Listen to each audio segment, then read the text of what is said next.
નમઃ પાર્વતી પતયે હર હર મહાદેવ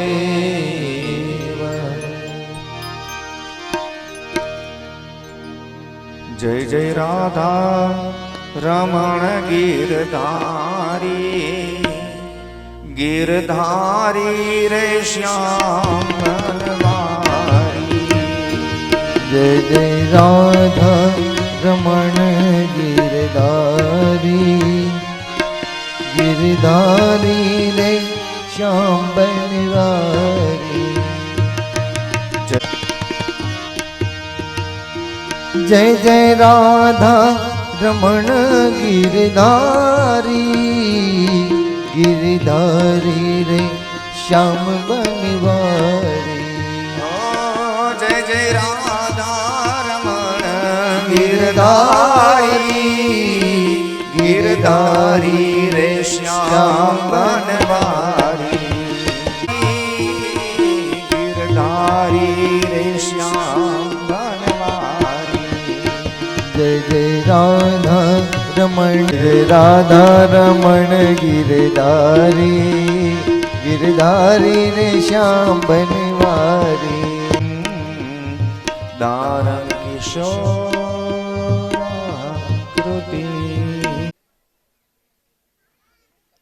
ભગવાન શ્રી હરિ ભગવાન પરમાત્માએ પૃથ્વી ઉપર જન્મ લીધો, અનેક પ્રકારની લીલાઓ કરી છે.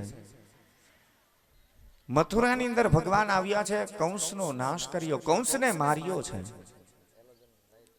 કંસને મારીને ભગવાન પરમાત્મા પોતે એ બ્રહ્મ હતા, ઈશ્વર હતા, જેની અંદર જ બધું જ્ઞાન રહેલું જ છે સ્વયં, છતાં પણ સાંદીપની ઋષિ પાસે જઈ અને જ્ઞાન મેળવે છે, વિદ્યા અભ્યાસ કર્યો, ભણવા માટે ગયા છે.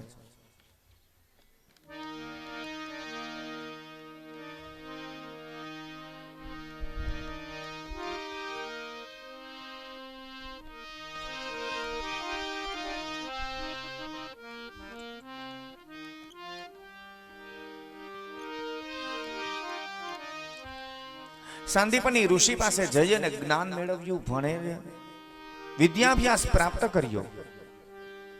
મથુરાની અંદર રહે છે. ઉદ્ધવજી આવે છે, એક વખત સ્વાગત કર્યું ઉદ્ધવનું. મથુરાની અંદર બધાને ખૂબ આનંદ થયો છે કે આજે ઉદ્ધવજી આવ્યા. ઘણા સમય સુધી ઉદ્ધવ ત્યાં રોકાયા છે અને એક વખત બપોરના સમયે જમવા માટે બેસે છે. વાસુદેવ જમવા માટે બેઠા, ભગવાન કૃષ્ણ જમવા બેઠા, ઉદ્ધવજી પણ ભોજન લેવા માટે બેસે છે. દેવકીજી રસોઈ બનાવે, રસોઈ તૈયાર થઈ ગઈ, થાળી પીરસાણી છે, જમવા માટે બધાને બોલાવ્યા. ભગવાન પરમાત્મા પણ જમવા માટે બેઠા છે, પણ થાળીમાં જ્યારે દ્રષ્ટિ કરી અને થાળીમાં નજર કરી, એમાં જ્યારે માખણ જોયું ને યશોદાની યાદ આવી. માં અન્નપૂર્ણાને વંદન કરી અને ભગવાન ઊભા થઈ ગયા અને પોતાના ભવનની અંદર જઈ અને ગોકુળ તરફ મુખ રાખી અને ભગવાન ચોધાર અસુરે રડે છે. વાસુદેવને થયું કરે, લાલાને શું થયું, અચાનક કેમ ઊભો થઈ ગયો? ઉદ્ધવજી ઊભા થઈ ગયા, કનૈયા પાસે જાય છે. દેવકીજીને ખબર પડીને ત્યારે દેવકીજી પણ દોડીને આવે છે. લાલા, શું થયું બેટા? ભૂખ નથી લાગી બેટા? મને કઈક જવાબ આપ. ભગવાને એક પણ જવાબ ના આપ્યો, માત્ર ખાલી દ્રષ્ટિ ગોકુલ તરફ છે અને મથુરાની અટારીમાં ઊભા છે અને બારીમાંથી ગોકુલ તરફ દ્રષ્ટિ કરી અને ચોધાર અશ્રુએ કનૈયો રડે છે. વાસુદેવ સમજાવે, ઉદ્ધવજી સમજાવે, દેવકીજીએ લાલાને ખૂબ સમજાવ્યો, પણ કનૈયાએ જવાબ ના આપ્યો. દેવકી કહે કે લાલા,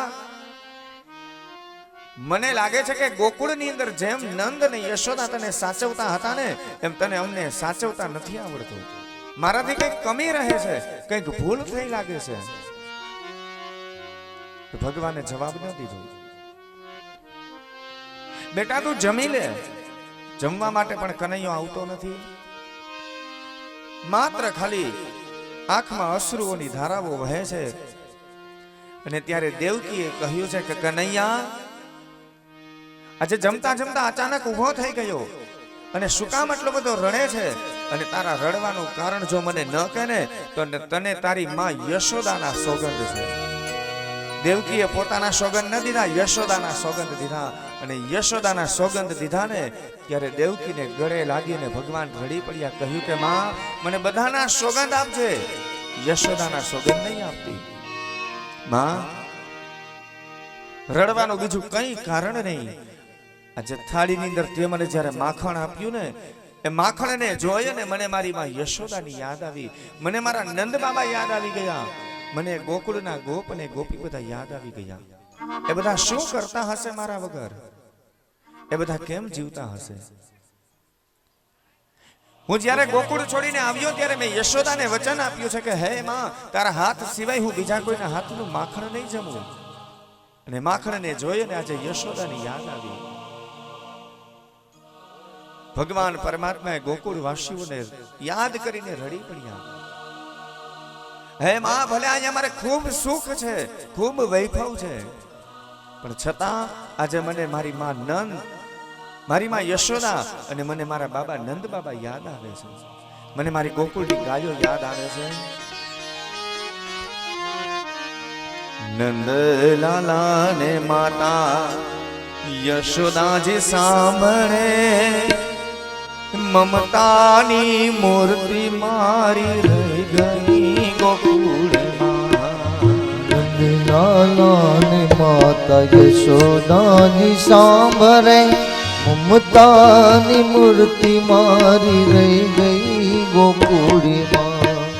નંદલાલા અંતિમ સત્ર, શેષ સમય માત્ર આપણી પાસે બચેલો છે. હમણાં જ એમનો દશાંશ યજ્ઞ, તો ભાગવત કથાના જે મુખ્ય યજમાન ભોપાભાઈ અને એમના ધર્મપત્ની બંને જણા અહીંયા વ્યાસપીઠ પાસે હવનમાં બેસવા માટે આવી જાજો. એટલે એક બાજુ આપણે યજ્ઞ પણ ચાલુ રહેશે, એ સમયસર યજ્ઞની પૂર્ણાહુતિ થઈ જાય. પૂજા વિધિ બધું સવારે થઈ ગયું છે, યજ્ઞ માત્ર બાકી છે. તો ભોપાભાઈ અને એમના ધર્મપત્ની હવનમાં બેસવા માટે આવી જાજો અને આપણે કથાના પ્રવાહને આગળ વધારીએ.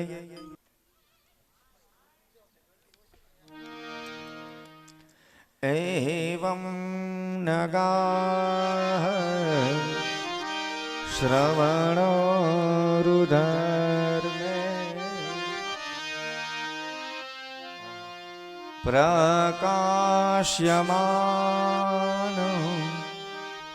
ઋષિભી સભા. તો ભગવાને કહ્યું સૂત નામના પુરાણિકને, સૂતજી કહે છે આજે ઋષિઓને કે હે ઋષિવૃંદ, ભગવાન શ્રી હરિ, ભગવાન પરમાત્માએ પૃથ્વી ઉપર જન્મ લીધો, અનેક પ્રકારની લીલાઓ કરી છે. મથુરાની અંદર ભગવાન આવ્યા છે, કંસનો નાશ કર્યો, કંસને માર્યો છે. કંસને મારીને ભગવાન પરમાત્મા પોતે એ બ્રહ્મ હતા, ઈશ્વર હતા, જેની અંદર જ બધું જ્ઞાન રહેલું જ છે સ્વયં, છતાં પણ સાંદીપની ઋષિ પાસે જઈ અને જ્ઞાન મેળવે છે, વિદ્યા અભ્યાસ કર્યો, ભણવા માટે ગયા છે.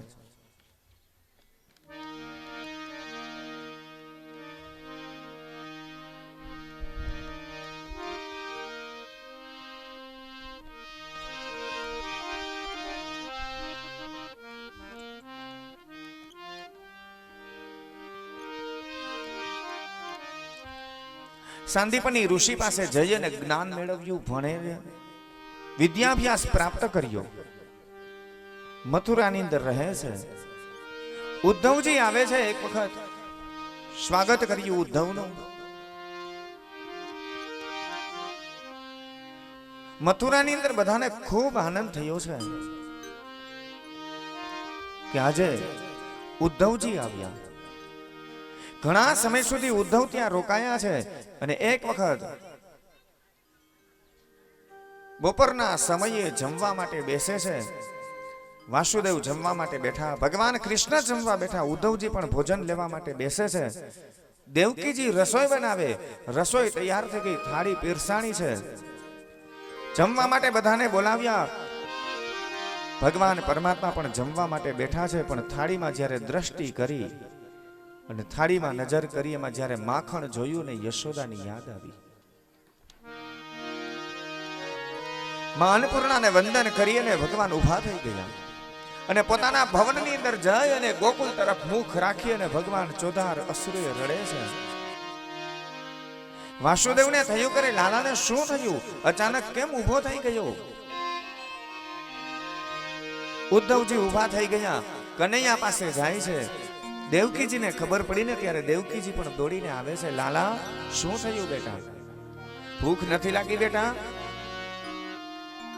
મને કઈક જવાબ આપ. ભગવાને એક પણ જવાબ ના આપ્યો, માત્ર ખાલી દ્રષ્ટિ ગોકુલ તરફ છે અને મથુરાની અટારીમાં ઊભા છે અને બારીમાંથી ગોકુલ તરફ દ્રષ્ટિ કરી અને ચોધાર અશ્રુએ કનૈયો રડે છે. વાસુદેવ સમજાવે, ઉદ્ધવજી સમજાવે, દેવકીજીએ લાલાને ખૂબ સમજાવ્યો પણ કનૈયાએ જવાબ ના આપ્યો. દેવકી કહે કે લાલા, મને લાગે છે કે ગોકુળની અંદર જેમ નંદ ને યશોદા તને સાચવતા હતા ને, એમ તને અમને સાચવતા નથી આવડતું. મારાથી કંઈક કમી રહે છે, કંઈક ભૂલ થઈ લાગે છે. ભગવાને જવાબ ન દીધો. બેટા તું જમી લે. જમવા માટે પણ કનૈયો આવતો નથી. માત્ર ખાલી આંખમાં અશ્રુઓની ધારાઓ વહે છે. અને ત્યારે દેવકીએ કહ્યું છે કે કનૈયા, આજે જમતા જમતા અચાનક ઊભો થઈ ગયો અને શું કામ આટલો બધો રડે છે? અને તારા રડવાનું કારણ જો મને ન કહે ને તો તને તારી માં યશોદાના સોગંદ છે. દેવકીએ પોતાના સોગંદ ન દીધા, યશોદાના સોગંદ દીધા. અને યશોદાના સોગંદ દીધા ને ત્યારે દેવકીને ગળે લાગીને ભગવાન રડી પડ્યા. કહ્યું કે માં, મને બધાના સોગંદ આપજે, યશોદાના સોગંદ નહીં આપતી. માં, રડવાનું બીજું કઈ કારણ નહીં. આજે થાળીની અંદર તે મને જ્યારે માખણ આપ્યું ને, એ માખણને જોઈ ને મને મારી માં યશોદાની યાદ આવી, મને મારા નંદ બાબા યાદ આવી ગયા, મને ગોકુળના ગોપ અને ગોપી બધા યાદ આવી ગયા. એ બધા શું કરતા હશે મારા વગર? એ બધા કેમ જીવતા હશે? હું જ્યારે ગોકુળ છોડીને આવ્યો ત્યારે મેં યશોદાને વચન આપ્યું છે કે હે માં, તારા હાથ સિવાય હું બીજા કોઈના હાથનું માખણ નહીં જમું. અને માખણને જોઈને આજે યશોદાની યાદ આવી. ભગવાન પરમાત્માએ ગોકુળ વાસીઓને યાદ કરીને રડી પડ્યા. હે માં, ભલે અહીંયા મારે ખૂબ સુખ છે, ખૂબ વૈભવ છે, પણ છતાં આજે મને મારી માં નંદ, મારી માં યશોદા અને મને મારા બાબા નંદ બાબા યાદ આવે છે. મને મારી ગોકુળની ગાયો યાદ આવે છે.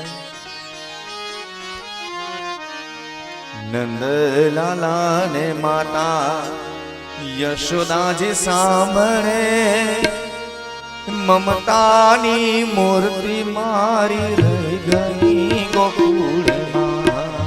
નંદ લાલા ને માતા યશોદાજી સાંભળે, મમતાની મૂર્તિ મારી રહી ગઈ ગોકુળમાં. નંદ લાલા લાલા ને માતા યશોદાજી સાંભળે, મમતાની મૂર્તિ મારી રહી ગઈ ગોકુળમાં. ચોધાર અસુરે ભગવાન રડી પડ્યા. નંદ યશોદાને બધાને યાદ કરીને અહીંયા મથુરામાં ખૂબ ગોકુળે તો ગોકુળ છે બાપ. સોના રૂપાના યહી વાસણો મજાના, સોના રૂપાના યહી વાસણ મજાના, સોના રૂપાના યહી વાસણ મજાના, સોના રૂપાના યહી વાસણ મજાના. કાંસાની થાળી મારી રહી ગઈ ગોકુળમાં. કાંસાની થાળી મારી રહી ગઈ ગોકુળમાં. નંદ લાલા ને માતા યશોદાજી સાંભળે, મમતાની મૂર્તિ મારી રહી ગઈ ગોકુળમાં. હે માં, અહીંયા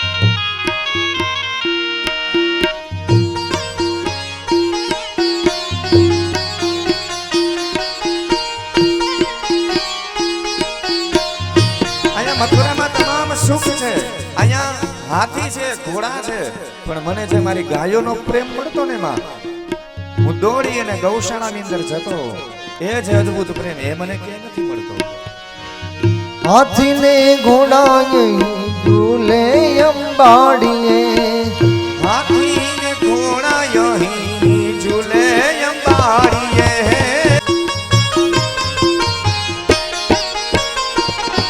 હે માં, મને અહીંયા તમામ પ્રકારનું સુખ છે. ગોપીઓનો મને જે પ્રેમ મળ્યો છે, એક એક વસ્તુને યાદ કરી ભગવાન રડ્યા છે.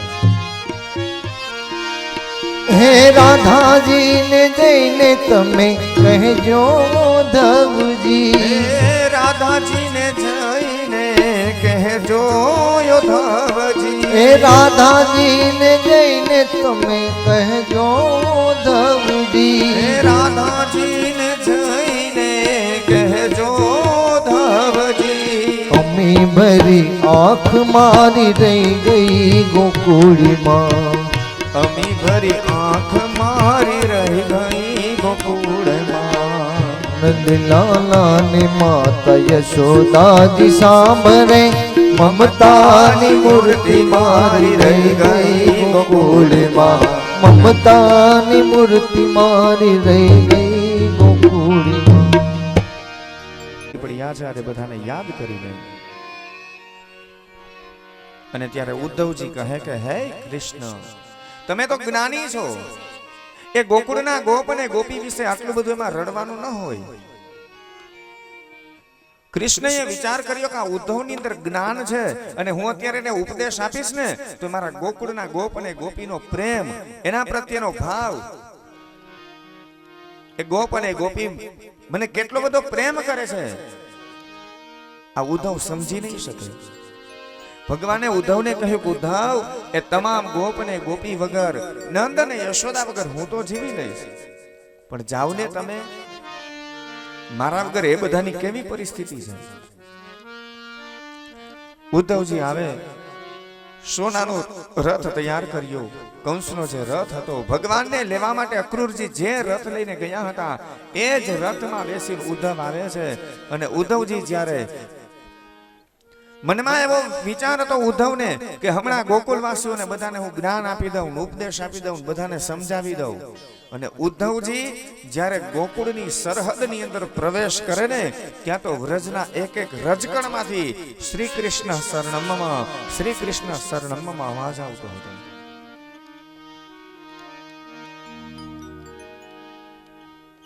વૃક્ષના એક એક પાનમાંથી અવાજ આવે, કૃષ્ણ પ્રત્યેનો ધ્વનિ સંભળાય છે. અને આ બધું જે વાતાવરણ જોયું ને, ઉદ્ધવજીનું જે બધું જ્ઞાન હતું ને, અડધું જ્ઞાન તો ત્યારે જ ઓગળી ગયું. અને ઉદ્ધવજી ગોકુળના પાદરની અંદર આવી અને ઊભા રહ્યા. સોનાનો રથ આજે આવીને ઊભો રહ્યો ને, ત્યારે ગોપી વિચાર કરવા લાગી કે આવો જ રથ એક વખત આપણા ગોકુળની અંદર આવેલો હતો, અને આ સોનાનો રથ આવ્યો આપણા કૃષ્ણને લઈને જતો રહ્યો. હવે ગોકુળમાં શું વૈધું છે, ફરી પાછો આ રથ આવ્યો હશે. યમુનાજીના કિનારે જે બધી ગોપી પાણી ભરતી હતી, બધું પાણી ભરવાનું છોડી બધી ગોપીઓ આવી છે, રથને વીંટળાઈને ઊભી છે. આપ કોણ છો, ક્યાંથી આવો છો? ઉદ્ધવજીએ કહ્યું કે હું મથુરાથી આવું છું, કૃષ્ણનો મિત્ર છું, મારું નામ ઉદ્ધવ છે, મારે નંદ અને યશોદાના ઘરે જવું છે, મને એમનું ઘર બતાવશો? અને બધી ગોપીઓએ કહ્યું છે કે હે ઉદ્ધવ, એ નંદ અને યશોદાના ઘરનું સરનામું પૂછવાની જરૂર નથી. કે ગામના પાદરમાં પાણીના બે ત્યાં ધોરિયા વહેતા હતા. કહ્યું કે આજે પાણીના ધોરિયા વહે છે ને, આ પાણીના ધોરિયા તરફ આગળ આગળ જતા રહો, કારણ કે આજે પાણીના ધોરિયા છે એ કોઈ અમારા ગામના અવેડા છલકાઈ ગયા હોય ને ત્યાંથી પાણી આવ્યું એવું નથી. આ કોઈ ગામની નદીનું પાણી નથી, ગામની ગટરનું પાણી નથી. આજે પાણીના ધોરિયા છે ત્યાં આગળ આગળ જતો રહેશ ને, એટલે તને નંદ અને યશોદાનું ઘર મળી જશે. ઉદ્ધવજીનું અભિમાન ઓગળી ગયું કે ઓહો, મને તો એવું હતું કે હું જઈ અને હમણાં નંદને યશોદાને ઉપદેશ આપી દઉં, જ્ઞાન આપી દઉં, કારણ કે દેવતાઓના ગુરુ છે બૃહસ્પતિ, એનો શિષ્ય એવો વિદ્વાન છે, પંડિત છે. ઉદ્ધવજીમાં જ્ઞાન હતું પણ ભક્તિ નથી. પણ આજે જ્યાં ગોપીઓની ભક્તિ જોઈને તો પોતાનું જ્ઞાન ઓગળી ગયું. અને એટલા માટે જ્ઞાની માણસ કરતા પણ ભક્ત છે ને શ્રેષ્ઠ છે.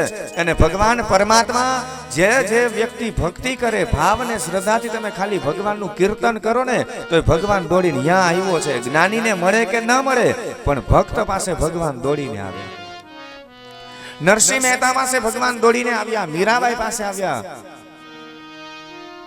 માત્ર ખાલી ભાવ હતો, ભરોસો હતો, કીર્તન કરે શ્રદ્ધાથી અને ભગવાન દોડીને આવે. આજે ગોપીઓની ભક્તિ જોઈને ઉદ્ધવનું જ્ઞાન ઓગળી ગયું.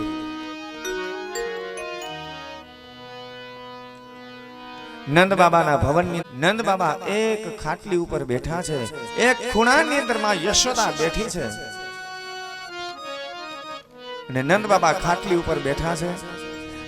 નાનકડી એવી લાકડી છે હાથમાં.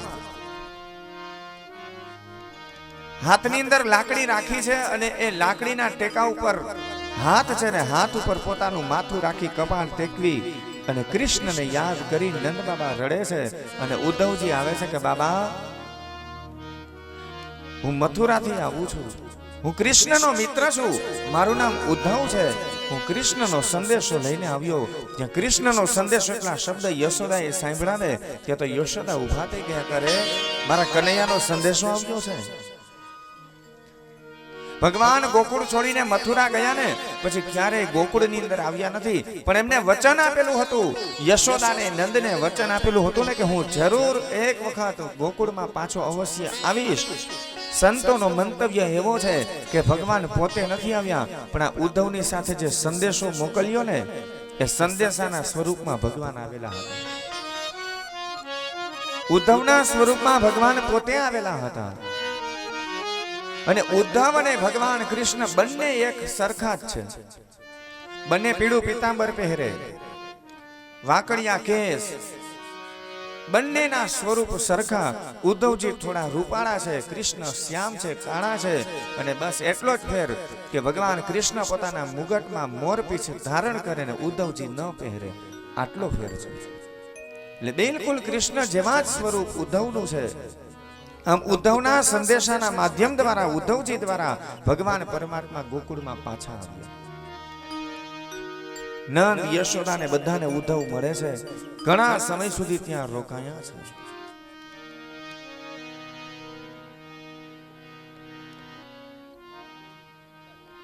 ઉદ્ધવજી બધાને સમજાવે છે કે તમે કૃષ્ણના વિરહમાં આટલા બધા શું કામ રડો છો? અને જો તમને બધાને કૃષ્ણની એટલી યાદ આવતી હોય તો તમે બધા મથુરા આવી જાવ ને. નંદ બાબાએ કહ્યું કે ઉદ્ધવ, જળના જીવડા જેમ જળમાં જન્મે ને જળમાં મરી જાય એમ હે ઉદ્ધવ, અમે તો અહીંયા ગોકુળની અંદર જન્મા છીએ અને ગોકુળમાં જ અમે અહીંયા મોટા થયા. એના ગોકુળમાં જ અમારું મૃત્યુ થશે. અમારે કૃષ્ણની જરૂર નથી.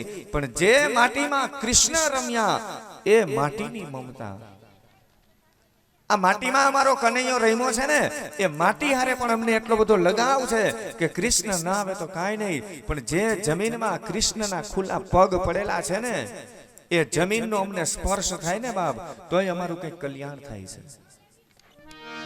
ઉદ્ધવ, તને ખબર નથી, અમે તો માણસ છીએ, અમે તો કનૈયા વગર જીવી લઈએ કદાચ, અમે તો દુઃખ સહન કરી લઈએ બાપ, પણ આ કૃષ્ણનો પ્રેમ શું છે તારે જોવો છે. ઉદ્ધવજીનો હાથ પકડી અને નંદ બાબા છે ગૌશાળાની અંદર લઈ જાય છે. અને ગૌશાળાની અંદર એક ગંગી ગાય હતી. આંખમાં અશ્રુઓ વહે છે, મોઢામાં ઘાસનું એક માત્ર તણખલું છે. અને નંદ બાબાએ કહ્યું કે ઉદ્ધવ, કનૈયાને બધી ગાયો એટલી બધી વાલી હતી પણ સૌથી વધારે વાલી અને આ ગંગી ગાય હતી. અને આ બાજુમાં જે પાણીનો ભરેલો કુંડ છે ને, અમે પાણી પીવા માટે ને આપ્યું હોય એવું નથી, પણ જ્યારથી કનૈયો આ ગોકુળ છોડીને ગયો છે ને ત્યારથી આ ગાય એટલી બધી રડે છે કે એના આંખના આંસુથી આ પાણીનો કુંડ ભરાઈ ગયો છે. અને આ મોઢાની અંદર જે તણખલું છે એ કનૈયાએ છેલ્લે એને જે ઘાસ ખવડાવ્યું ને તણખલું એમને મોઢામાં રહી ગયું છે. પછી એને ઘાસની અંદર મોઢું નથી નાખ્યું. એ કૃષ્ણને યાદ કરીને રડે છે અને વિશ્વાસ ન આવે તો દેખ આમ કરીને નંદ બાબાએ ગાયની ચામડી હતી એ ખેંચી અને ઉદ્ધવના કાન ઉપર અડાડે ને ત્યાં ગંગી ગાયના ચામડામાંથી અવાજ આવ્યો, શ્રી કૃષ્ણ શરણમ મમ, શ્રી કૃષ્ણ શરણમ મમ. અને ઉદ્ધવ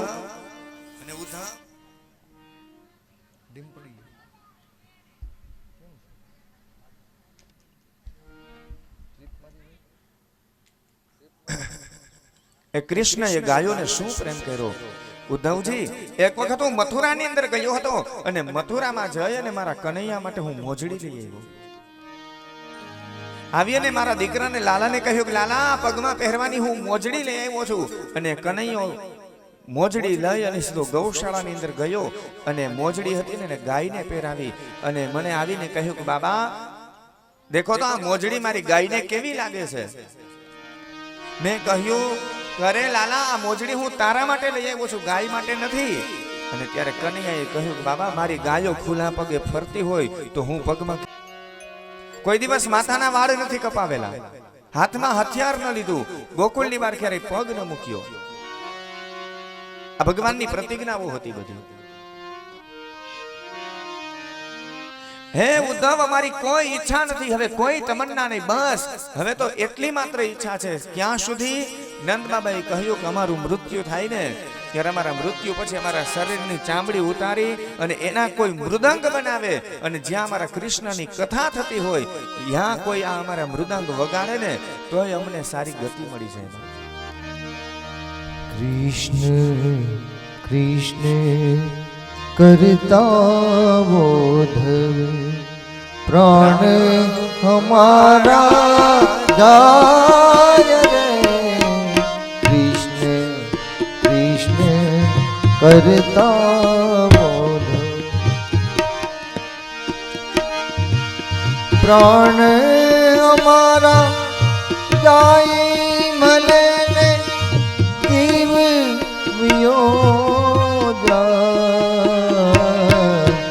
કૃષ્ણ કૃષ્ણ કરતા બોધ પ્રાણ અમારા જાય રે. કૃષ્ણ કૃષ્ણ કરતા બોધ. અંત સમય અમારો આવે ને ત્યારે બસ કૃષ્ણનું અમારા હૃદયની અંદર સ્મરણ હોય, ભગવાનનું નામ સ્મરણ કરતા અમારું મૃત્યુ થાય ને હવે તો અમારી એવી ઈચ્છા છે.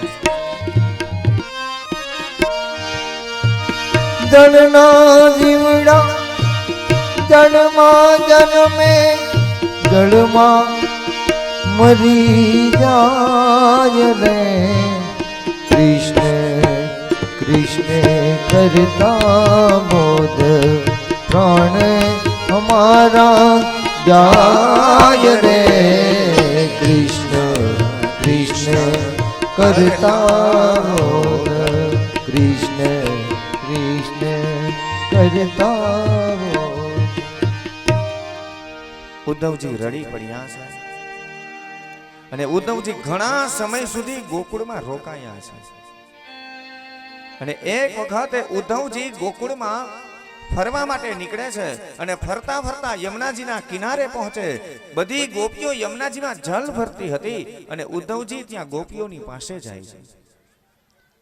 ઉદ્ધવજી જ્યારે ગોપીની પાસે ગયા ને ત્યારે બધી ગોપીઓ ઉદ્ધવને કહેવા લાગી કે હે ઉદ્ધવ, દૂર રહે તું.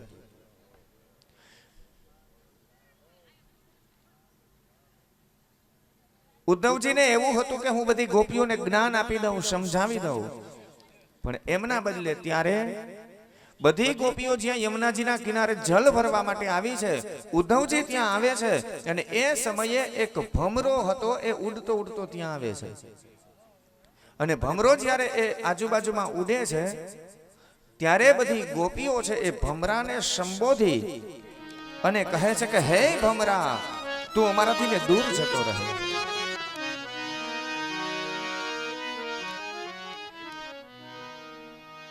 એક વખત અમે છેતરાઈ ગયા, હવે અમે છેતરાવા નથી માંગતા. અને ભાગવતમાં એ ગોપીઓ ભમરાને સંબોધીને જે વાત કરે છે એ ભાગવતનું ગીત છે, એનું નામ છે ભ્રમર ગીત. કે હે ભમરા, તું જેમ અમારી પાસે આવીને આમ ગુણ કરે છે ને, એમ અમારો કનૈયો છે એ પણ અમારી આજુબાજુમાં જ ફરતો હતો. તું જેમ કાળો છે એમ અમારો કૃષ્ણ કાળો હતો. તારા ઉપર જેમ પીળી કલગી છે એમ અમારો કનૈયો પીળું પીતાંબર પહેરતો હતો. તું હમણાં ઉડી જવાનો છો, કનૈયો પણ અમને છોડીને જતો રહ્યો. એટલા માટે હવે અમે નહીં છેતરાય.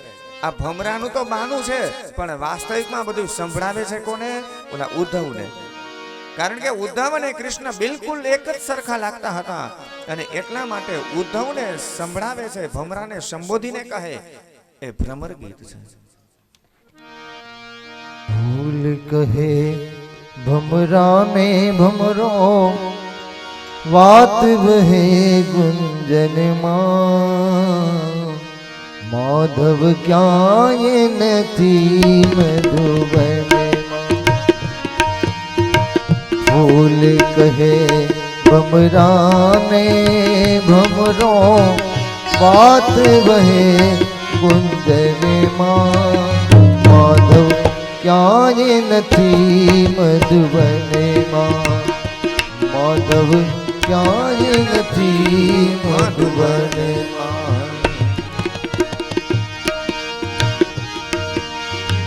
વન રાવણ ને માર્ગ જાતા, દાનર વાલે લૂટી.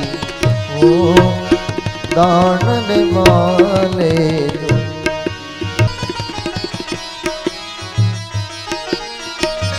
વન રાવણ ને માર્ગ જાતા, દાનર વાલે લૂટી. દાનર વાલે લૂટી. નંદ કહે યશોમતી દેવી, લાલ જરે असुरन में. माधव क्याय નથી મધુબન में. हे माधव क्याय નથી मधुबन में. फूल कहे भमरा ने भमरो, વાત વહે ગુંજનમાં. માધવ ક્યાંય નથી મધુબનમાં. માધવ ક્યાંય નથી મધુબનમાં. તો ભગવાન કૃષ્ણ એમનો જે સંદેશો લઈને આવેલા હતા એવા ઉદ્ધવજી ગોપીઓને કહેવા લાગ્યા, કરે ગોપી, મને ખબર છે તમે કોઈ ભમરાને નથી કહેતી, તમે મને સંભળાવો છો.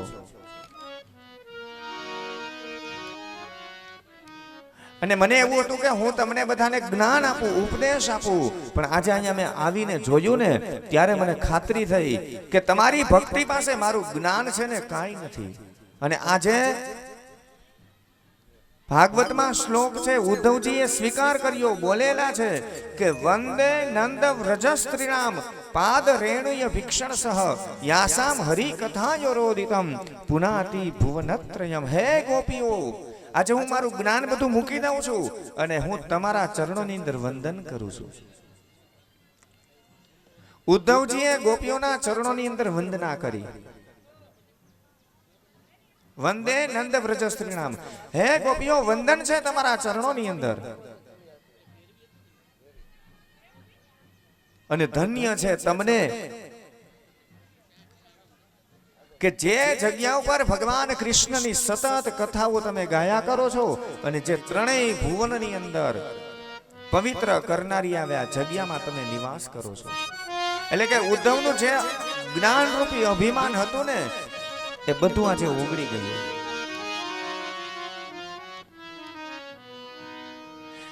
આપણા બધાની તકલીફ એક છે, દરેક વ્યક્તિને, દરેક વ્યક્તિને પોતાની અંદર થોડું અમથું જ્ઞાન હોય ને તો એ જ્ઞાનનું બધાને અભિમાન હોય કે હું બહુ જ્ઞાની છું, એનું અભિમાન હોય. ને આ ઉદ્ધવ જેવું, આ ઉદ્ધવની પરિસ્થિતિ આવી હતી. પણ એના બદલે એનું ઊંધું કરો કે દરેક વ્યક્તિને અભિમાનનું જ્ઞાન હોય તો એ જીવાત્માનું જીવન છે ને સુધરી જાય. આપણે તકલીફ શું છે કે આપણામાં થોડું કમતું જ્ઞાન હોય ને તો આપણને એનું અભિમાન આવી જાય કે મારામાં જ્ઞાન છે, પણ એના બદલે આપણી અંદર કેટલું અભિમાન છે એનું જો જ્ઞાન હોય ને આપણને, તો એ વ્યક્તિ ક્યારે અભિમાન કરે નહીં.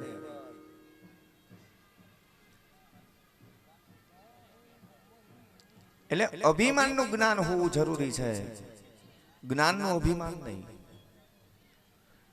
ઉદ્ધવજીનું આજે જ્ઞાન ઓગળી ગયું, અભિમાન ઓગળી ગયું અને ગોપીઓને પોતાની ગુરુ બનાવી. બધાને આશ્વાસન આપે છે, ગોપીઓને બધાને મળે છે, નંદ યશોદા બધાને મળે છે અને ફરી પાછા એનો સંદેશો લઈ નંદ બાબાનો યશોદાનો સંદેશો લે છે. ગોપીઓ પણ સંદેશો મોકલે છે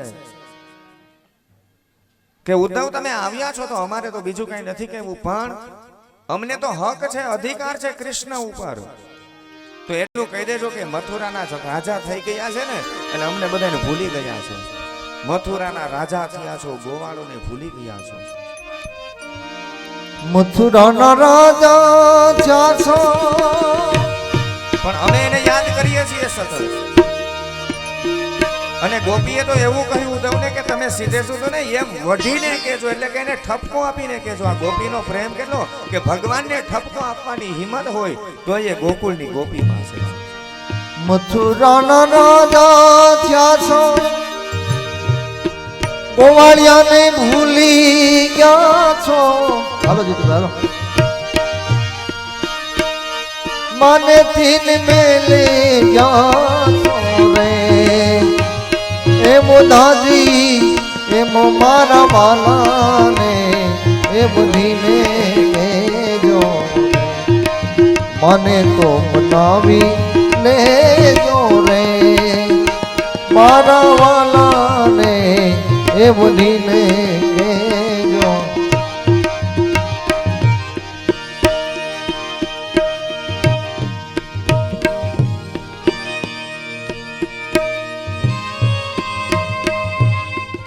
ભગવાનને પણ જો ઠપકો આપવાની કોઈ સત્તા ધરાવતો હોય તો ગોકુળની ગોપી છે.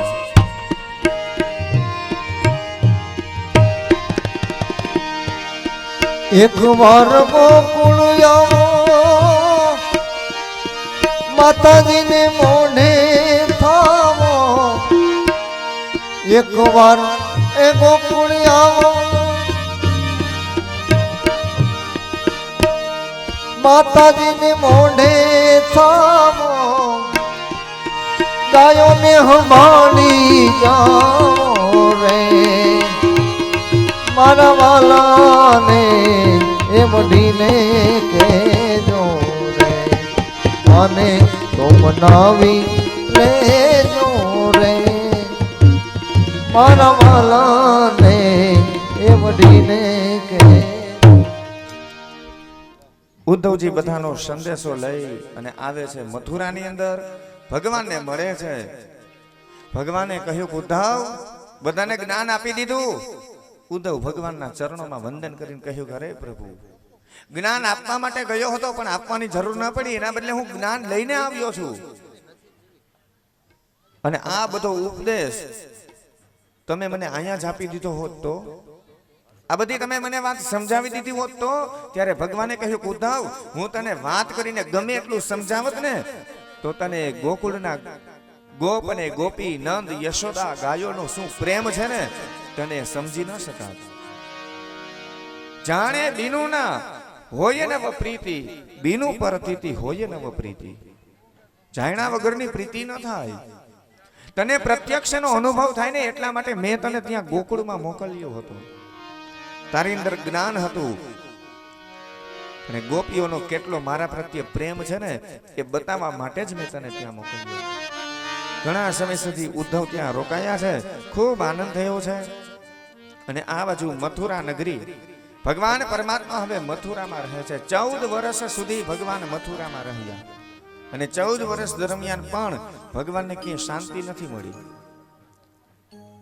કારણ કે ભગવાન કૃષ્ણએ જ્યારે કંસને માર્યો એટલે કંસની જે પત્ની હતી અસ્થિ અને પ્રાપ્તિ, આ બે જરાસંઘની દીકરી હતી. એટલે ભગવાને કંસને માર્યો એટલે કંસની જે પત્ની હતી એમના પિતાના ઘરે જરાસંઘના ઘરે જતી રહી, માવતરે જતી રહી. અને જરાસંઘે ત્યારે વિચાર કર્યો કે જે કૃષ્ણએ મારી દીકરીઓને વિધવા કરી છે, જેમણે મારા જમાઈનો વધ કર્યો કૃષ્ણએ કંસને માર્યો છે ને, તો હું કૃષ્ણને જીવતો છોડીશ નહીં. અને જરાસંઘે ત્યારે મથુરા ઉપર ચડાઈ કરી. અને જરાસંઘે મથુરા ઉપર ચડાઈ કરી તો ભગવાન કૃષ્ણએ જરાસંઘની સાથે યુદ્ધ કર્યું. ભીષણ યુદ્ધ થાય છે અને યુદ્ધની અંદર ભગવાને જરાસંઘનું જેટલું સૈન્ય હતું એ બધા સૈન્યનો વિનાશ કરી દીધો. આખા સૈન્યનો નાશ કર્યો અને જરાસંઘને જીવતો છોડી દીધો. તો જરાસંઘ ફરી પાછો અનેક બીજા બધા રાજા મહારાજાઓ હતા, એના જેવા રાક્ષસો હતા, એને ફરી પાછા ભેગા કરી બીજી વખત ચડાઈ કરી. તો ભગવાને શું કર્યું? બીજી વખત પણ યુદ્ધ કર્યું. જરાસંઘના તમામ સૈન્યનો નાશ કરે પણ જરાસંઘને જીવતો છોડી દે. એટલે વળી પાછો જરાસંઘ જાય, વળી પાછા કેટલાય રાક્ષસોને ગોતી આવે, સેના તૈયાર કરે અને પાછો ત્રીજી વખત યુદ્ધ કરે. મથુરા ઉપર ચડાઈ કરે એટલે વળી પાછા ભગવાન એમની સાથે યુદ્ધ કરે, જરાસંઘના આખા સૈન્યનો વિનાશ કરે પણ જરાસંઘને જીવતો છોડી દો. ભગવાન કહે કે આ તો મારે સાવ એકદમ સહેલું કામ થઈ ગયું. આ મને સરસ મજાનો એક એજન્ટ મળી ગયો, કમિશન આપવું નથી પડતું, મારે એક એક રાક્ષસને કે ગોતવા જવા નહીં, આ જરાસંઘ જ બધાને પકડીને લઈ આવે છે. એટલે જરાસંઘ જેટલા અસુરોને લઈ આવે ભગવાન એ બધાનો નાશ કરે પણ જરાસંઘને જીવતો છોડી દે. 17મી વખત આમ 16 વખત જરાસંઘે મથુરા ઉપર ચડાઈ કરી. 2-4 વખત નહીં, 16 વખત ચડાઈ કરી. 17મી વખત જ્યારે જરાસંઘે ચડાઈ કરી ત્યારે કૃષ્ણ અને દાઉજી બંને પ્રવર્ષણ પર્વત ઉપર જતા રહ્યા અને જરાસંઘે ત્યારે પર્વતને ફરતી બાજુ આખી આગ લગાવી અને એવી ભીષણે આગ લગાવી કોઈ બચી ન શકે. પણ કૃષ્ણ અને દાઉજી બંને ગુલાલ લગાવી અને પર્વત ઉપરથી નીકળી ગયા અને ભીષણ આગમાંથી જીવતા બચી ગયા. કંસને એવું હતું કે આ આગની અંદર હવે કૃષ્ણ બળીને ભસ્મ થયો, પણ ત્યાં તો સમાચાર મળ્યા કે કૃષ્ણ છે એ તો જીવે છે. આ 17મી વખતે કૃષ્ણ જીવતા રહી ગયા એ સમાચાર સાંભળ્યા ને, અને ત્યારે જરાસંઘ હવે પોતે નીચે બેસી ગયો અને એમણે સ્વીકારી લીધું કે હવે હું ક્યારે કૃષ્ણને હું ન મારી શકું. અમે આટલા પ્રયત્ન કર્યા, મહેનત કરી, છતાંય કૃષ્ણ મારાથી મર્યો નહીં. હવે મારી તાકાત નથી કે હું કૃષ્ણને જીતી શકું. અને આમ એ જ્યારે નીચે બેસી ગયો ત્યારે એના મંત્રીએ કહ્યું, જરાસંઘ અત્યાર સુધી તું હારેલો નતો, અત્યાર સુધી તું જીતેલો હતો, પણ હવે હારી ગયો. કેમ કે હવે તું છે ને મનથી હારી ગયો. અને જે વ્યક્તિ મનથી હારી જાય ને એ ક્યારે પછી એ જીતી ન શકે.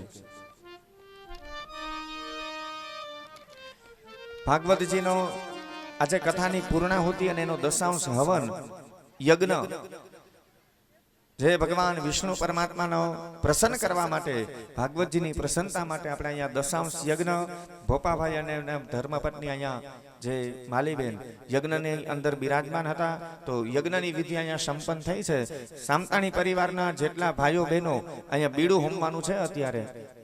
તો હવનનું બીડું હોમવા માટે પૂર્ણાહુતિ હોમ થાય છે. બીડું હોમવા, બીડાને હાથ અડાડવા માટે જેને આવવું હોય એ બધા આવી શકે છે. અત્યારે બીડું હોમવાનો સમય છે તો ફટાફટ બધા આવી જાજો. કથા આપણે અહીં ચાલુ રહેશે, હવનની વિધિ ત્યાં બીડું હોમવાનો કાર્યક્રમ ચાલુ રહેશે. એટલે પરિવારના જેટલા સભ્ય હાજરમાં હોય એ બધા અહીંયા બીડું હોમવા માટે પણ હાજર રહેશે. આખું સોનાનું નગર બનાવી દીધું. ગરુડજીને આજ્ઞા આપી ભગવાને કે મથુરામાં જેટલા યાદવો છે કોઈને ખબર પણ ન પડે, નિંદ્રા ન ઉડે. હે ગરુડ, તમે બધાને આ મથુરામાંથી ને બધાને આ જે વિશ્વકર્માએ નવું નગર વસાવેલું છે ને એ નવા નગરની અંદર બધાને તમે સુવડાવી દો. અને રાત્રિના સમયે વિશ્વકર્માએ જે આખી નગરી સોનાની બનાવી હતી જરાસંઘની આવવાની રાહ જોવે. અને બરાબર ત્યારે જરાસંઘે પોતાનો મિત્ર હતો કાર્યવન, એ કાર્યવનને સાથે લઈ અને મથુરા ઉપર ચડાઈ કરી. અને આ વખતે ભગવાને જરાસંઘની સાથે યુદ્ધ ન કર્યું. યુદ્ધ ભૂમિ છોડી, એ રણભૂમિ છોડી અને ભગવાને ગડગડતી દોટ મૂકી. અને રણભૂમિ છોડી અને ભગવાન પરમાત્મા દોડીને જાય છે. એટલા માટે ભગવાનનું નામ પણ એક થયું રણછોડ. બોલીએ રણછોડ રાયની જય. અને ભગવાન પરમાત્મા મથુરાથી ગડગડતી દોટ મૂકી નીકળે, એની પાછળ કાર્યવન આવે છે. અને ભગવાન દોડીને ક્યાં આવ્યા? જૂનાગઢ દામોકુંડ છે, એની બાજુમાં જે એક ગુફા, એમાં મુચકુંદ રાજા ત્યાં સૂતેલા હતા. આ મુચકુંદ રાજાને એવો આશીર્વાદ હતો કે જે પણ વ્યક્તિ એને જગાડે, અને મુચકુંદ રાજા જ્યારે નિંદ્રમાંથી જાગે એની આંખ ખુલે એટલે આંખમાંથી એવી અગ્નિની શેડ નીકળે કે એની સામે જે પણ જીવ ઊભો હોય એ બળીને ભસ્મ થઈ જાય. કારણ કે મુચકુંદ રાજાએ દેવતાઓને યુદ્ધમાં મદદ કરી હતી, દેવતાઓનો વિજય થયો. દેવતાઓએ કહ્યું કે માગ મુચકુંદ, શું આપીએ તને આશીર્વાદમાં? મુચકુંદે કહ્યું કે હું યુદ્ધ કરીને થાકી ગયો છું, મારે આરામ કરવો છે.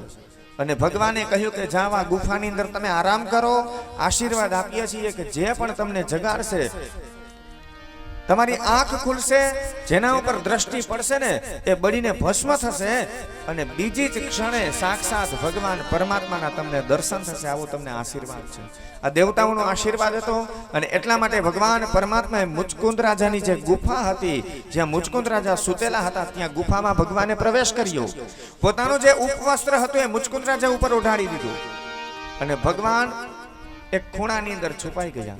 પેલો કાર્યવન હતો એ માર માર કરતો દોડી અને આવે છે ગુફામાં, અને ગુફાની અંદર આવીને જોયું તો મુચકુંદ રાજા ઉપવસ્ત્ર ઓઢીને સૂતા. એને એમ કે આ કૃષ્ણ છે, અને કૃષ્ણ સમજીને કાર્યવને લાત મારી મુચકુંદ રાજાને.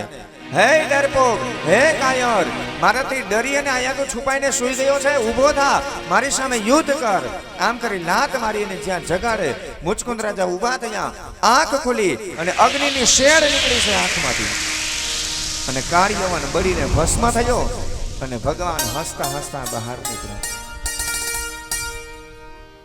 ભગવાને આવીને મુચકુંદ રાજાને દર્શન આપ્યા છે. કહ્યું કે માગ મુચકુંદ, શું જોઈએ?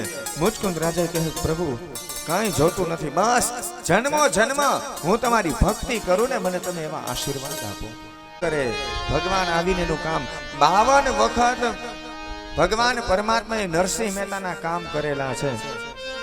52 વખત આવીને ભગવાને કામ કર્યું નરસિંહ મહેતાનું. કેદાર રાગ વગાડે, ભગવાન પરમાત્મા આવીને એને દર્શન આપે. કેદારો આપેલો દર્શન જો ઘનશ્યામ નાથ મોરી અખિયા પ્યાસી રે, દર્શન જો ઘનશ્યામ નાથ મોરી અખિયા પ્યાસી રે,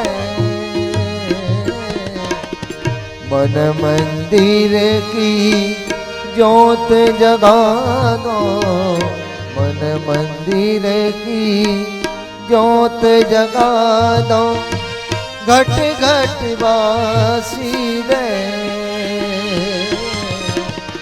दर्शन जो घनश्याम.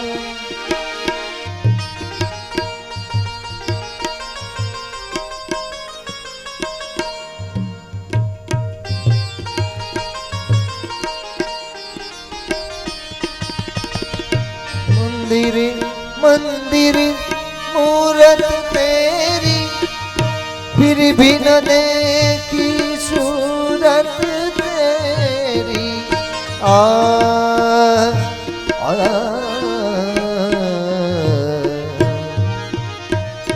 मंदिर मंदिर मूरत तेरी, फिर भी न देखी सूरत तेरी.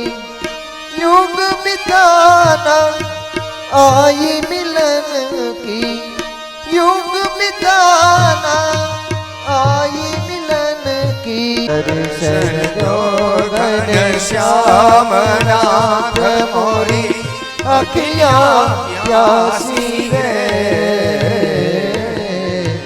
दर्शन जो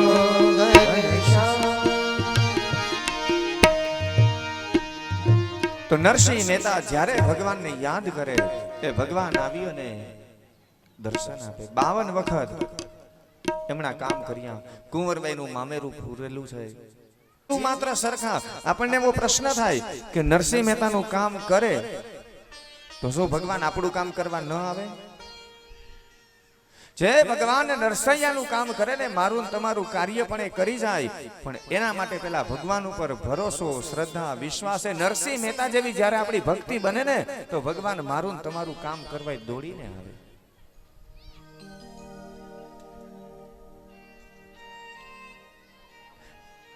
મુચકુંદ રાજાને આશીર્વાદ આપી અને ભગવાન પરમાત્મા જુનાગઢથી સીધા આવે છે. હવે વહેલી સવાર થઈ અને સવાર પડી હતી.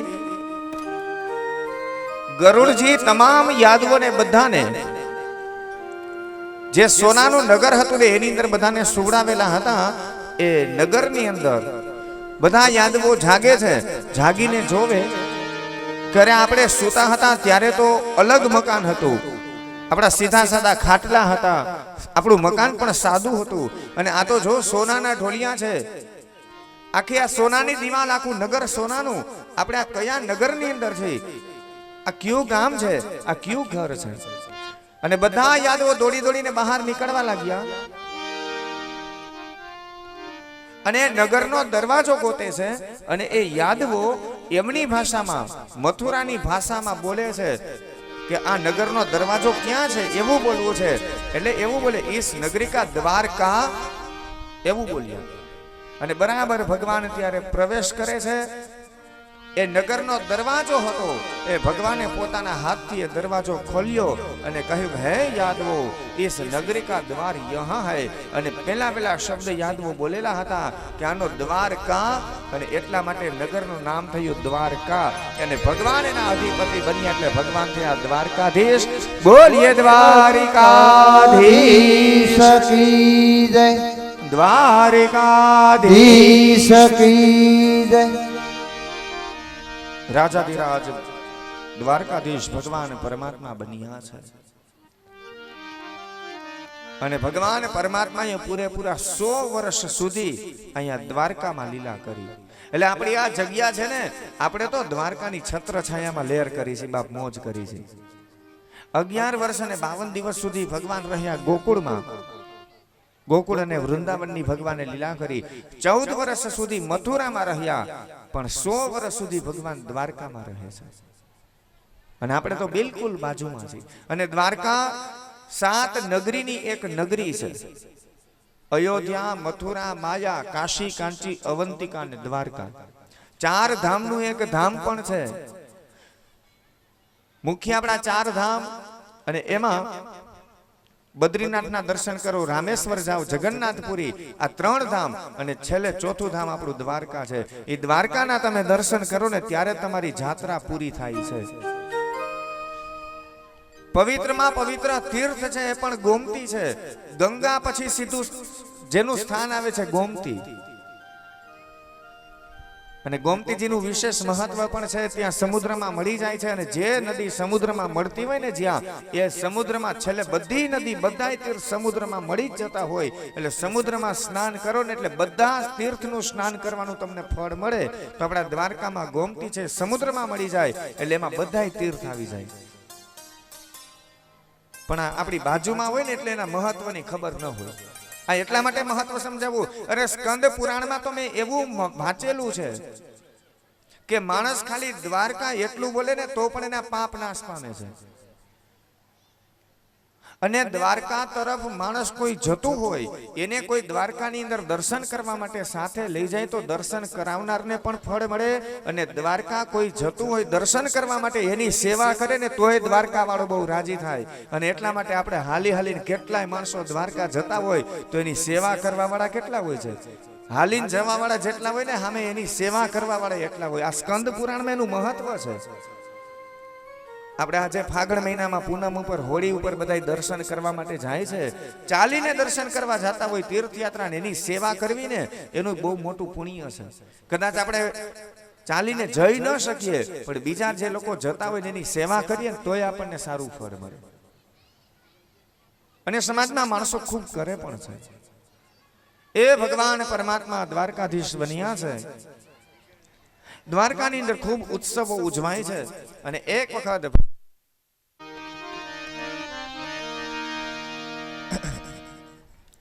તો તો ભગવાન પરમાત્મા એ દ્વારકામાં એક વખત પોતે સભા ભરીને બેઠા છે.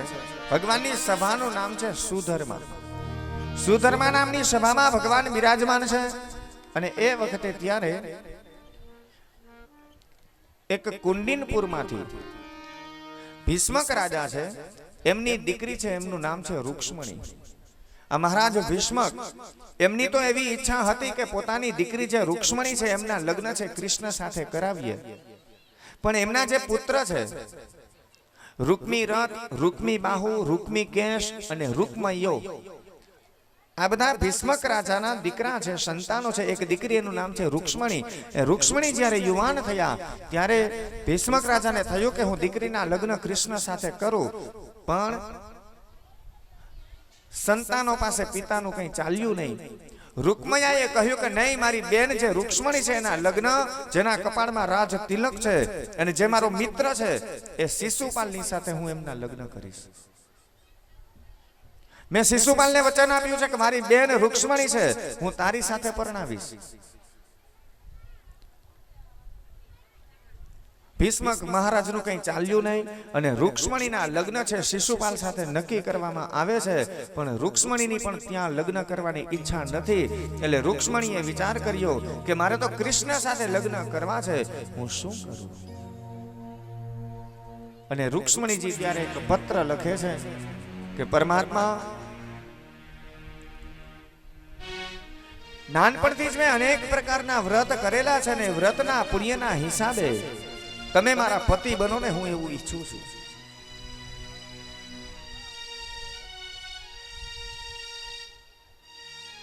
મારો ભાઈ જે રૂક્મયો છે, મારા લગ્ન છે એ શિશુપાલ સાથે કરાવવા માંગ્યો છે, પણ મારે એમની સાથે લગ્ન કરવાની ઈચ્છા નથી. હું તમારી સાથે લગ્ન કરવા ઈચ્છું છું અને એટલા માટે હે પ્રભુ, તમે આવી અને મારું હરણ કરજો.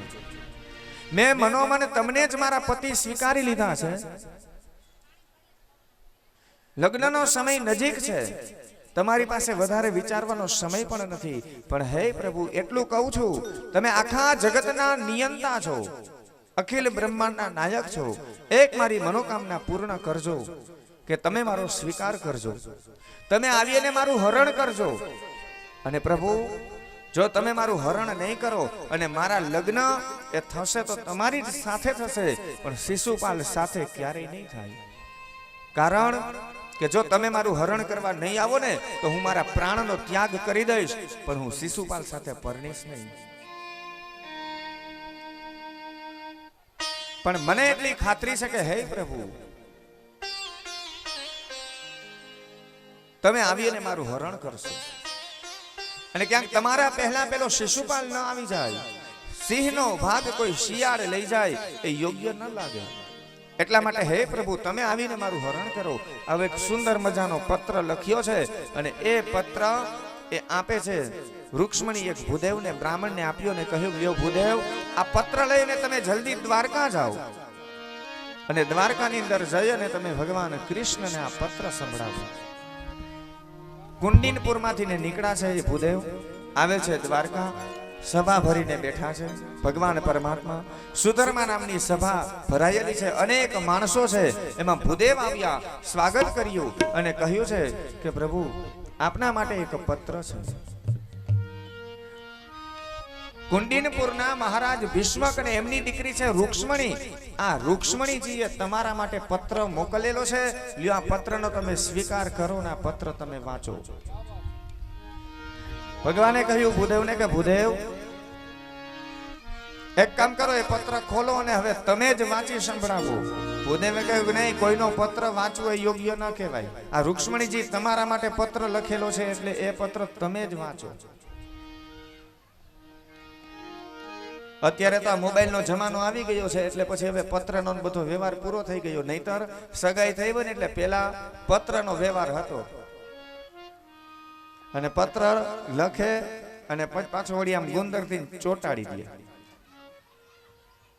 એટલે બીજું કોઈ વાંચે નહીં. પાછું વળી પત્ર ઉપર નોંધાઈ કરી નાખે કે મનસુખ સિવાય આ કોઈએ પત્ર વાંચવો નહીં. અને આખું ગામ વાંચીને પછી ભાઈના હાથમાં બિચારાને પત્ર આવ્યો હોય.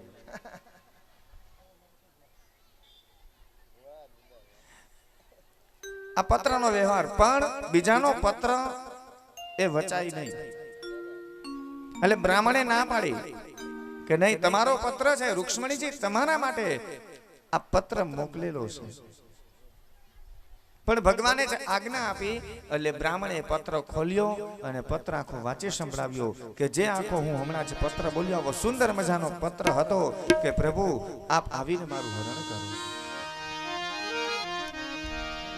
बिनती सुनिए नाथ हमारी, बिनती सुनिए नाथ हमारी, हृदय सर हरि हृदय बिहारी, हृदय सर हरि हृदय बिहारी, मोर मुकुटी पीतांबरी नारी, बिनती सुनिए सुनिए सुनिए नाथ हमारी, बिनती सुनिए नाथ हमारी. રૂક્ષ્મણીજી પત્ર લખે છે, પેલા ભૂદેવે પત્ર આખો સંભળાવ્યો અને ભગવાને એ પત્ર સાંભળ્યો. બધાની વચ્ચે આ પત્ર સાંભળવામાં આવ્યો છે અને ભગવાન રૂક્ષ્મણીજીનું હરણ કરવા માટે તૈયાર થયા. પોતાનો આખો સોનાનો જે રથ હતો, 5 ઘોડા જોડેલા છે, પવન વેગે છે, રથની દિવ્ય ગતિ છે, એવો રથ આખો ભગવાને તૈયાર કર્યો છે. ભગવાન રથમાં બેઠા. જે ભૂદેવ પત્ર લઈને સમાચાર લઈને આવેલા હતા એ ભૂદેવને પણ રથમાં સાથે બેસાડ્યા અને ભગવાને જ્યાં લગામ ખેંચી છે રથની અને ત્યાં તો વાયુ વેગે સડસડાટ કરતો રથ એ આવે છે કુંડિનપુરની અંદર એ રથ આવ્યો છે. પેલા ભૂદેવે આવી રૂક્ષ્મણીજીને સમાચાર આપ્યા છે કે રૂક્ષ્મણીજી આપનું કાર્ય થઈ ગયું, તમારો પત્ર મેં ભગવાનને આપી દીધો, ભગવાને પત્ર વાંચી લીધો અને એટલું નહીં, ભગવાન પોતે આવી ગયા છે, તમને લેવા માટે ભગવાન આવ્યા છે. અને આપણા જ્ઞાતિના રિવાજ પ્રમાણે જ્યારે તમે કુળદેવીના દર્શન કરવા માટે જશો ને, માતાજીના મંદિરે તમે દર્શન કરવા માટે જ્યારે જશો ત્યારે દર્શન કરી અને મંદિરની બહાર તમે જ્યારે નીકળશો ત્યારે ભગવાન આવી અને તમારું હરણ કરશે, આવું મને કહ્યું છે. રૂક્ષ્મણીજી એટલા બધા ભાવ વિભોર બની ગયા કે ધન્ય છે પ્રભુ ભૂદેવ, તમે તો મારું એક સરસ મજાનું દિવ્ય સુંદર કામ કરી દીધું કે સાક્ષાત ભગવાનને તમે લઈ આવ્યા. અને રૂક્ષ્મણી એટલા બધા પ્રસન્ન થયા ભૂદેવ ઉપર, એને ખૂબ દક્ષિણા આપી, એટલી બધી સંપત્તિ આપી છે, એટલી સંપત્તિ આપી. પણ વળી પાછો વિચાર કર્યો કે અરે આ ભૂદેવે મારું જીવનનું અગત્યનું કામ કરી દીધું, આ સંપત્તિ એના માટે ઓછી છે. અનેક હીરા માણેક મોતી દાગીના ખૂબ સંપત્તિ આપી, પણ છતાંય રૂક્ષ્મણીને એમ થયું કે જેણે સાક્ષાત ભગવાન પરમાત્મા લઈ આવી દીધા એને આ સંપત્તિ હજી પણ ઓછી કહેવાય, હું જેટલું આપું એટલું ઓછું. છેલ્લે રૂક્ષ્મણીજી દોડી અને ભૂદેવના ચરણમાં પડી ગયા. અને એટલા માટે ત્યારથી દક્ષિણા ઘણી જગ્યાએ કોઈ બ્રાહ્મણના ચરણની અંદર નહીતર પૈસાને પગ અડે ને તો એ માણસો આમ તરત પગે લાગી, ઓહો પૈસાને પગ અડી ગયો. પણ બ્રાહ્મણના ચરણમાં લક્ષ્મી ધરવાની એક પ્રથા થઈ કે લક્ષ્મીજી પોતે દોડી અને ત્યાં પડી ગયા. રૂક્ષ્મણીજી પોતાની બેનપણીઓની સાથે એ માતાજીના દર્શન કરવા માટે જાય છે. આ બાજુ શિશુપાલ જાન જોડીને આવે છે રૂક્ષ્મણીને પરણવા માટે. હવે લગ્નનો સમય થયો હતો, શિશુપાલ જાન જોડીને આવે છે. શિશુપાલે રૂકમૈયાને કહ્યું છે, રૂક્ષ્મણીના ભાઈને, કે રૂકમૈયા તારી બેન સાથે હું પરણવા માટે આવું છું, પણ મને ખબર છે કે આ રૂક્ષ્મણીની પણ ઈચ્છા એવી છે કે ઓલા કૃષ્ણ સાથે લગ્ન કરવાની ઈચ્છા છે. અને ઓલો કૃષ્ણ નાનપણથી ચોર છે, જોજે હો આબરૂ ન જાય. રૂકમૈયાએ કહ્યું ચિંતા ન કર, એ કનૈયાની તાકાત નથી કે એ અહીંયા આવી શકે, આ તો કુંડિનપુર છે. શિશુપાલ જાન તૈયાર કરીને આવે છે પરણવા માટે. જ્યાં આવે મંડપ સુધી એ પહોંચે ને આ બાજુ રૂક્ષ્મણીજી જ્ઞાતિના રિવાજ પ્રમાણે કુળદેવી માતાજીના દર્શન કરવા માટે મંદિરની અંદર